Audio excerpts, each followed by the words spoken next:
Hello and welcome to our new topic. Ever wonder we have a miniature world right inside us? Although many would be distraught with the idea, but it is a fact that worms and other creatures sometimes make our bodies their home. But they don't live like good tenants. But rather they adversely affect our health, and hence we use various drugs to get rid of them. Those drugs are anthelmintics, and we would learn about them in this series of lectures.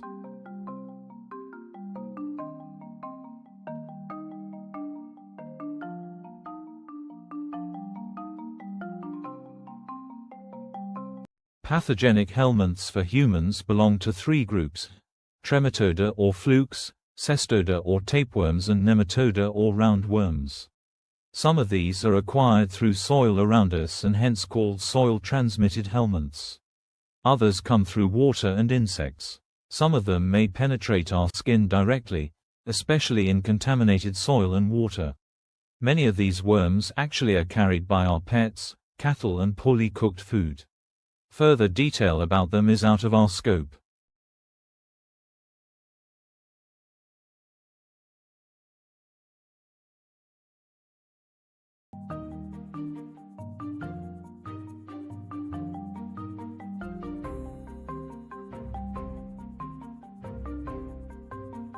This is a very nicely designed table where you can find important pathogenic helminths in humans and the most important drugs used nowadays against them. The helminths are categorized according to biological classification. The dark-colored squares show drugs of choice and the corresponding light colors show alternate drugs. The helminths causing filariasis are shown in red color font in the top row. The bold face shows the most important or common helminths. Similarly, drug names in bold face fonts indicate the most important anthelmintics. For example, it is clear that praziquantel is effective against cestodes and tematodes but not against nematodes. Diethylcarbamazine is primarily against filariasis, pyrantel against some nematodes, while oxamniquine and metrophenate are narrow spectrum when compared with benzimidazolines and ivermectin. And so on. Please take time to explore various points given in this single table. There is an important mention of doxycycline in the bottom row, which shows that it indirectly treats filariasis because one of the symbiotic bacteria, namely Wolbachia, living inside the parasite, on which the parasite depends for life cycle and survival, would be killed. Take your time to navigate through this table.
For therapeutic purpose, we exploit the characteristics of parasites which are different from the host, in this case human beings.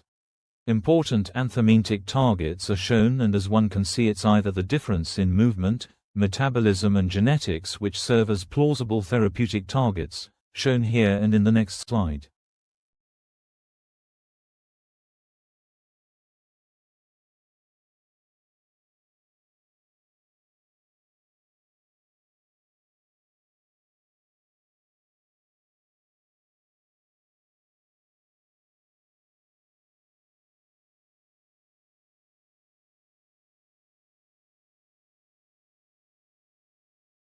Take time to appreciate the variety of targets.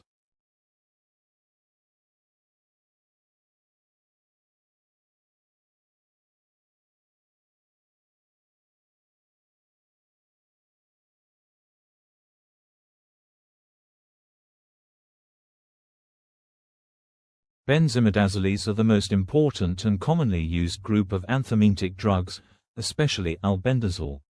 Don't forget to appreciate that other imidazole derivatives are used in a variety of other diseases, such as fungal infections, allergies and others. Benzimidazoles inhibit microtubule polymerization in the parasite cells and severely affect their movement, intracellular transport and metabolism.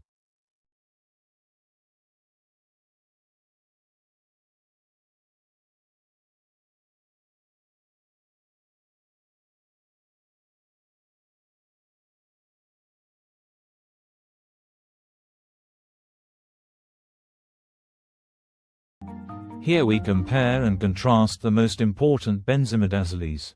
These are the most widely used anthelmintics and have a broad spectrum of activity. Please take some time to read the self-explanatory tables shown in this slide and the next.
Thanks for watching. Don't forget to like, subscribe, and share.